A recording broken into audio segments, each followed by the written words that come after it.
অনেক দিনের একটা মনের ইচ্ছা পূরণ করতে যাব। হঠাৎ করেই যাওয়াটা ঠিক হলো, তবে ভালোই হয়েছে যাওয়াটা ঠিক হয়েছে। সবাই মিলে একসাথে যাব। কোথায় যাব না যাব সবটাই শেয়ার করবো এই ব্লগে। তোমরা পুরো ভিডিওটা দেখতে থাকো, আশা করছি খুব ভালো লাগবে। Hello everyone, welcome back to my channel Jaba's লাইফস্টাইলের নতুন একটি ভিডিওতে তোমাদের সকলকে স্বাগত জানাই। আশা করছি সকলেই খুব ভালো আছো আর আমরাও বেশ ভালো আছি। ভিডিওটা শুরুই করেছিলাম সন্ধ্যেবেলা থেকে। আসলে সারাদিন অনেক ব্যস্ততা দিয়ে কেটেছে। যেখানেই যাই না কেন সেটা একদিন বা দুদিন বা 1 ঘন্টার জন্য হলেও, কিন্তু সংসারে যারা করে মানে যারা সংসারী মানুষ আছে তারা কিন্তু খুব ভালো করেই জানে সংসারে কী কী কাজকর্ম থাকে। সারাদিন টুকটুক করে সংসারে কাজকর্ম করতে করতেই কেটে যায়, কিন্তু তার উপর যাদের বাড়িতে ছোটো বাচ্চা থাকে তাদের তো আবার এক্সট্রা হ্যাপা থাকে। তো যাই হোক, এদিকে আমি আবার করছিলাম কুলের আচার, সাথে আবার রাতের খাবার। আসলে পিসিমা সেই কবে কুল দিয়ে গেছে, কুলগুলো শুকাতে শুকাতে প্রায় শুকনো হয়ে এসেছে, তাই শাশুড়িমা বললেন আজকেই কুলগুলো আচার বানিয়ে নিতে। তাই আর মানে কুল আচার বানানোর জন্য যা যা লাগবে আর কি তিনি সমস্ত কিছুই কিনে দিয়ে গেছে। তাই ভাবলাম সন্ধ্যাবেলা বসে বসে সব কিছু একসাথেই করবো। গ্যাসটা নামিয়ে নিয়েছি, কারণ এগুলো বেশ অনেকটা টাইম লাগবে, একদম প্রায় 1.5 থেকে 2 ঘন্টার ব্যাপার আছে এই সমস্ত কিছু কাজকর্ম করতে। সেদিন দিনটা ছিল বৃহস্পতিবার। বৃহস্পতিবার যেহেতু আমরা নিরামিষ খাই, তাই আর কি কুলের আচারটাও তো নিরামিষভাবেই বানানো হচ্ছে। আর রাতের খাবারে কড়াইশুঁটির কচুরি আর আলুর দম করছি। আর এগুলো বানাতে তো অনেকটা টাইম লাগবে, তাই তোমাদের দাদাভাই সাহায্য আজকে আমাকে নিতেই হচ্ছে। আর তাছাড়া ও আমাকে প্রায় দিনই সাহায্য করেই দেয়, আমাকে অনেকটা হেল্প করে। তো যাই হোক, যেহেতু শীতকাল তাই আর কি রাতের দিকে নিরামিষ ভাত না আর ভালোই লাগে না, আর ভাতটা একবারই হয়ে যায়।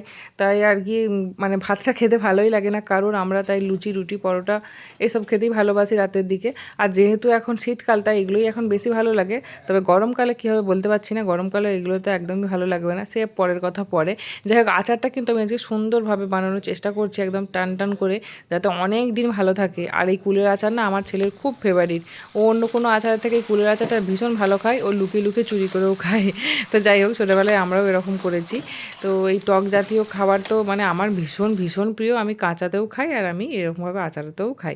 আসলে রাতের দিকে বেশিরভাগ আমরা দুজনে মিলেই খাবার বানাই, মানে আমি আর আমার হাজব্যান্ড দুজনে মিলেই খাবার বানাই। তাই শাশুড়ি মা শ্বশুরমশাই এদিকে কিন্তু মোটেও আসেন না।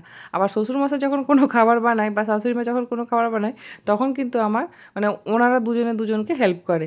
এটাই হচ্ছে আমাদের বাড়িতে এরকম চলে।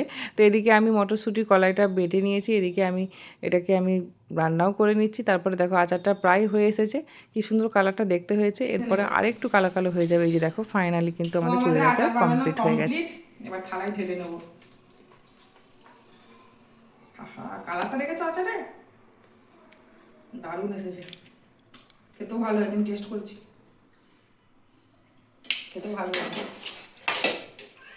ঠান্ডা হলে কাঁচের জারের মধ্যে রেখে দেবো, অনেক দিন ভালো থাকবে।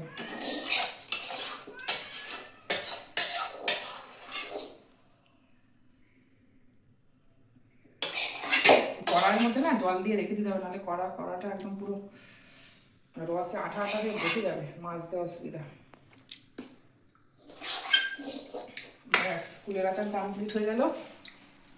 আসলে একটা সংসারে অনেক কাজকর্ম থাকে, আমাদের যদিও একজন হেল্পিং হ্যান্ড আছে, কিন্তু তাহলেও না কাজ আর পেরে উঠি না। এত কেন কাজ, মাঝে মাঝে ভাবি আমাদের বাড়িতেই মনে হয় সব থেকে বেশি কাজ। তো যাই হোক, এটা আমার মনে হয় ভুল ধারণা। প্রত্যেকের বাড়িতেই অনেক অনেক বেশি কাজ, মানে যার যেমন সংসার তার তেমন সংসারের চাপ আছেই। মানে সংসারে কাজকর্ম ছাড়া তো আর মানুষ নেই। এদিকে আমার অবস্থা দেখো, আমি কিন্তু কুলের আচার খাচ্ছি মাঝে মাঝে, আবার কিন্তু উঠে হাত ধুয়ে আসছি, এসব করছি, কিন্তু তাও কুলের আচার খাচ্ছি। মানে বারে আমাকে হাত ধুতে হচ্ছে খাওয়ার জন্য, তাও আমি এই যে কুলের আচার খাচ্ছি। কিন্তু এই যে বললাম টক জাতীয় খাবার আমার ভীষণ লোভ, আমার খুব ভালো লাগে। আমি আমার ছেলেকে কি বলবো, মানে আমি নিজেই ভীষণ ভালোবাসি, নিজেই লোভ সামলাতে পারি না। তো এদিকে দুজনে মিলে এই যে পুর ভরে নিচ্ছি, এদিকে আমি একদিকে বেলছি আবার একদিকে ভাজছি। তো ও তো খুব একটা বেলতে পারবে না, ও তবে ভাজতে পারে। আমি বললাম না, তোমাকে ভাজতে হবে না, তুমি বরঞ্চ পুরটা ভরে আমাকে লিচিটা ঠিক করে দাও, তারপরে আমি নয় আস্তে আস্তে বেলবো আর ভাজবো। তো এইভাবেই আর কি করে নিচ্ছি সব কিছু। এদিকে তরকারিটাও রেডি। এখন আমাদের খাওয়া দাওয়া চলছে। ওইদিকে মা আরে বসেছে বাবিন টেবিলে, আর আমরা এই তক্তপোষের মধ্যে বসেছি। কেমন হয়েছে তো? ভালোই হয়েছে। নিরামিষ আলুর দম। একটু মোটা মোটা হয়ে গেছে। হ্যাঁ, একটু মোটা মোটা হয়ে গেছে। তোমাকে বললাম যে লেচিটা একটু ছোট করো। পরদিন সকালবেলায় আমি এই যে রান্না করছি, আমার মাথাটা নেই, আমি যে কি ভিডিও করেছি তাড়াহুড়ো করে। তো যাই হোক, আমার মাথাটা কেটে গেছে পুরো। তো ভিডিওটা আমি শুরু করেছিলাম আগের দিন থেকে, এটা হচ্ছে তার পরের দিন মানে শুক্রবার। 2 রকম মাছ নিয়ে এসেছে আর হয়েছে এর মধ্যেই শাশুড়ি মা শ্বশুরমশাই কেউই বাড়িতে নেই, মানে দুজনেই গেছেন শ্রীরামপুরে তাদের অফিসিয়াল দরকারে, মানে একটু গেছে আর কি, কাজ আছে। তো এদিকে আমি রান্না করছি, অনেক দিনের স্বাদ, মানে আমার সত্যি কথা বলতে চুনো মাছ আমি খেতেই পাই না। অনেক দিন পর চুনো মাছ নিয়ে এসেছে, মানে আমি অনেক মাস পর চুনো মাছ খাচ্ছি বলতে পারো। আমাদের বাড়িতে না খুব একটা চুনো মাছ রান্না হয়ই না, আসলে বাচ্চাগুলোকেও খেতে চায় না বলে, তোমাদের দাদাভাই খুব একটা ভালো খায় না, তাই আর কি চুনো মাছটা মানে হয় না, ছোটো মাছ যেটাকে বলছি সেটা হয়ই না। তো অনেক দিন পর মরলা মাছ নিয়ে এসেছে, তোমাদের দাদাভাই নিয়ে এসেছে, আর এদিকে কাটা মাছও নিয়ে এসেছে। সেই মাছ দিয়ে ফুলকপি দিয়ে আলু দিয়ে মাছের ঝোল করছি, আর পেঁয়াজ পাতা দিয়ে, পেঁয়াজ কালি যেটা পেঁয়াজ পাতা, তো ওটা দিয়ে আমি এই মরলা মাছের ঝাল করছি, আর সাথে আলু ভাজা করছি। ছেলে মেয়ে আলু ভাজা একটু ওদেরকে ভাজা দিতে হবে, কারণ ওরা এসব ছোটো মাছ খাবে না, ঝোল দিয়ে খেতে পারবে না, তাই আর কি। এর ওপর আবার শাশুড়ি মায়ের একাদশী আছে, তিনি আর খাবেন না, আর শুধু শ্বশুরমশাই খাবে বাড়ি ফিরে। তো তাও প্রায় বিকাল বিকাল হয়ে যাবে আসতে। আর এদিকে আমাদের এক থালা আগের দিন রাতের পান্তা ভাত বলতে পারবো, এক থালা এই যে ভাত বসানো আছে, ওই ভাতটাকে আগে সরাই। তোমাদের দাদাভাই দেখলে আমার ভীষণ বকাবকি করবে, যদিও মা ভাতটা রান্না করে, আজও ভাত রেঁধে দিয়ে গেছে, মানে সেদিনকেও ভাতটা রান্না করে দিয়ে গেছে। বেশি বেশি এত মা চাল নাই আর কি বলবো, যাই হোক। তো বিড়াল কুকুর আছে, তাদেরকে দেওয়া হয়, কিন্তু দিলেও তো অনেকটা ভাত। আর আগের দিনে না মাও মনে মা ভাত খেয়েছে, আমরা আর কি ভাত খাইনি, আরও ভাতটা বেঁচে গেছে। যাই হোক, এদিকে আমার ছেলে এসেছে রান্নাঘরে দেখতে কি রান্নাবান্না করছি। আসলে ও মুড়ি খাবে, ওর স্কুলের ছুটি এখন, ওর 18 দিন ছুটি আছে, উচ্চ মাধ্যমিক পরীক্ষা হচ্ছে ওর স্কুলে, তাই আর কি স্কুলটা ওর ছুটি। তো ও পড়ে চলে এসেছে, পড়ছিল ওপরে, পড়তে পড়তে চলে এসেছে, এসে এবার মুড়ি খাবে, সেটাই জন্য দেখতে এসেছে। যে আলু ভেজে রেখেছি, 2-1টা তুলে খেয়ে চলে গেল। আমি বললাম বস টেবিলে, আমি যাচ্ছি খেতে দেবো। তাড়াহুড়ো করে তরকারিগুলো করে দিচ্ছিলাম, তোমাদের দাদাভাই তো স্কুল যাবে, তো আর কি এই জন্যই ওকে খেতে দেবো বলে আরও তাড়াতাড়ি করছি। ভয়েস দিতে দিতে আমার ঘুম পেয়ে যাচ্ছে, কথাগুলো জড়িয়ে যাচ্ছে, জানি না কেমন ভিডিওটা হচ্ছে। তো যাই হোক, তোমরা একটু অ্যাডজাস্ট করে নিও। এদিকে আমি দেখো বলতে বলতে খেতেও দিয়ে দিয়েছি। আর জানো তো, সকাল থেকে একটা যুদ্ধ চলে আমাদের বাড়িতে, মানে সকাল সকাল ওদের বাবা ছেলেকে স্কুলে প্রাইভেটে না পাঠাতে পারলে আমারও শান্তি নেই, কারোর শান্তি নেই। যদিও মেয়েটা এখনও অবধি স্কুলে যায় না, তাহলে ভাবছি আমি যে আমার মেয়ে যখন স্কুল যাবে তাহলে আমার কী অবস্থা হবে, আবার মেয়ের সঙ্গে সঙ্গে যেতে হবে। এদিকে তো যে আমাদের কাচাকুচি করে দেয়, সে আর কাছাকাছি করে দিচ্ছে না।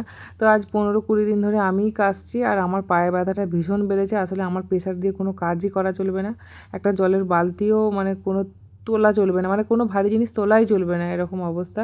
কিন্তু কিছু করার নেই, যে বললাম সংসারে কাজকর্ম করতেই হবে, একটা বাড়ির বউকে তো অবশ্যই করতে হবে, তার অনেক দায়িত্ব কর্তব্য থাকে। ওখানে কেন কাছাকাছি করেছিলাম বলো তো, ওই যে কাজের দিদি ওখানে বাসন মাজছে, তাই আর কি কলপারে যাওয়া যাবে না বলে ওই মোটরের কাছে কাছাকাছি করে নিয়ে চলে এলাম। আর মোটরের জলটা ডাইরেক্ট চালিয়ে নিয়ে ধুয়ে নিতেও আমার সুবিধা হয়েছে। তো যাই হোক, এই যে সমস্ত জামা কাপড় নিয়ে ছাদে চলে এসেছি, আর আমার এই পাখিটা চলে এসেছে আমার পিছন পিছন। ও আমি যা কাজ করব সারাদিন আমার পিছন পিছন ঘুরে বেড়াই। আমি মাঝে মাঝে ভাবি আমার মেয়েটা স্কুল গেলে কি করবে, মানে ও আমাকে তো ছাড়বেই না, আমি ভাবছি ক্লাসের ভেতরে কি করবে। তো যাই হোক, আস্তে আস্তে হয়তো শিখে যাবে। বাবিনকে যখন স্কুলে নিয়ে যেতাম, বাবিনও যে কী মানে কী কাণ্ড করেছিল সেসব আমার মনে আছে। মানে ও এত চেঁচামেচি করতো, কান্নাকাটি করতো, সে মানে অনেক কষ্ট করে ওকে একটা বছর কাটিয়েছি, তারপরও আমাকে মাঝে মধ্যে যেতেই হতো, মানে 2-3 বছর আমাকে যেতেই হতো। আর আমার এই আমার মেয়ে আমাকে মনে হয় ছাড়বেই না, আমাকে ওই পিছন পিছন সবসময় যেতে হবে, মানে ও আমাকে ছাড়েই না, ও সবসময় আমার এত মানে আমার কোল ঘেঁষা কী বলবো আর। তো যাই হোক, এদিকে দেখো সমস্ত জামা কাপড় মেলে দিচ্ছি। চলো, জামা কাপড় তো মেলা হয়ে গেছে, এবার তোমাদেরকে এক ঝলক গাছগুলো দেখিয়ে দিই। আর আমি কিন্তু আবার গাছগুলো জায়গা পরিবর্তন করে দিয়েছি, কারণ ওই সাইডে প্রচণ্ড রোদ ছিল, তাই আর কি আবার ছায়ার দিকে নিয়ে চলে এসেছি। আর লেবু গাছে দেখেছো কত ফুল এসেছে। আর এই সমস্ত গাছগুলো আমি কিন্তু আবার নতুন করে রিপোর্টিং করেছি। আর ওই যে ওইটা হচ্ছে জবা গাছটা, দেখলে ওটা কিন্তু পঞ্চমুখী জবা। আর এদিকে থলপদ্ম 3টে চারা করেছিলাম আমি, 3টে চারাই কিন্তু সুন্দরভাবে গাছ গজিয়ে গেছে, মানে পাতা ছেড়ে দিয়েছে গাছগুলো, তার মানে লেগে গেছে কিন্তু। আর এই যে ছায়ার দিকে সমস্ত গাছ নিয়ে চলে এসেছি। ওই দিকটা প্রচণ্ড রোদ হচ্ছিলো, শুধু এই মানে গামলাটাই নিয়ে আসতে পারিনি, অনেক তো ভারী। ওই যে বললাম আমাকে ওঠানো এখন যাবে না, তোমাদের দাদাভাইকে বা আমার বাবিনকে হেল্প নিতে হবে। আর শীতকালটা যে কেন যাচ্ছে না বুঝতে পারছি না, কাছাকাছি করতে করতে পুরো মার্ডার হয়ে যাবো মনে হচ্ছে, এত কাছাকাছি করতে হচ্ছে কি আর বলবো। তো যাই হোক, এত কাজ করার পরও কিন্তু আমি জামা কাপড় কিছুটা তুলে রেখে গিয়েছিলাম, তারপরে রেডি হয়ে এসেছি। আমি এখানে জামা কাপড়গুলো তুলে রেখে কিন্তু রিলস বানাবো। আর এই যে এই শাড়িটা পরেছি, এই শাড়িটা না আমাকে কোনো এক বছর আমার বর আমাকে গিফট করেছিল, কেমন লাগছে জানিও। আর আমি কিন্তু চুলে একটা এক্সটেনশনও ব্যবহার করছি, যেহেতু আমার চুলটা ভীষণ ছোট তাই। তো চলো এবার বলে দিই কোথায় যাচ্ছি। কাল যাব আমরা সবাই মিলে দক্ষিণেশ্বর। সবাই বলতে আমার মা, বাপি, আমার ছোট বোন, ওর হাজবেন্ড, ওর ছেলেকে নিয়ে যাবে পুজো দিতে। সাথে আমার মেজো বোনরাও যাবে, আর আমরা তো অবভিয়াসলি যাবই। সবাই মিলে গিয়ে মায়ের কাছে পুজো দিয়ে আসবো। বিয়ের পর থেকে সেরকমভাবে একসাথে কোথাও যাওয়া হয় না, ওই ছন্ন ছাড়াভাবেই যাওয়া হয়। যাওয়া কি হয় না, যাওয়া সব জায়গায় হয়, বাট এই মানে ছড়িয়ে ছিটিয়ে যাওয়া হয়, একসাথে সবাই মিলে এইভাবে যাওয়া হয় না। তাই অনেক দিনের মনের ইচ্ছাটাও পূর্ণ হলো, আর সব কিছুই একটা মানে এইসব ভেবে চিনতে আর কি আমরা ডিসিশানটা নিয়েছি। তবে দক্ষিণেশ্বর গিয়ে কী কী করলাম না করলাম সবটাই তোমার সাথে শেয়ার করবো নেক্সট ভিডিওতে। আজকের ব্লগটা তাহলে এখানেই শেষ করছি। ব্লগটা কেমন লাগলো অবশ্যই কমেন্টে জানাবে, ভালো লাগলে লাইক কমেন্ট শেয়ার করবে। আর যারা যারা আমার নতুন বন্ধু আছে তারা অবশ্যই চ্যানেলটাকে সাবস্ক্রাইব করে নিও, যাতে আমার নতুন নতুন ভিডিও নোটিফিকেশান তোমাদের কাছে সববার আগে পৌঁছে যায়। তো চলো এখনকার মতো এটুকুই, দেখা হবে নেক্সট ভিডিওতে। অবশ্যই দক্ষিণেশ্বরের ব্লগটা তোমরা দেখতে পাবে নেক্সট ভিডিওতে। সবাই খুব ভালো থাকো, টাটা, এখনকার মতো বাই বাই।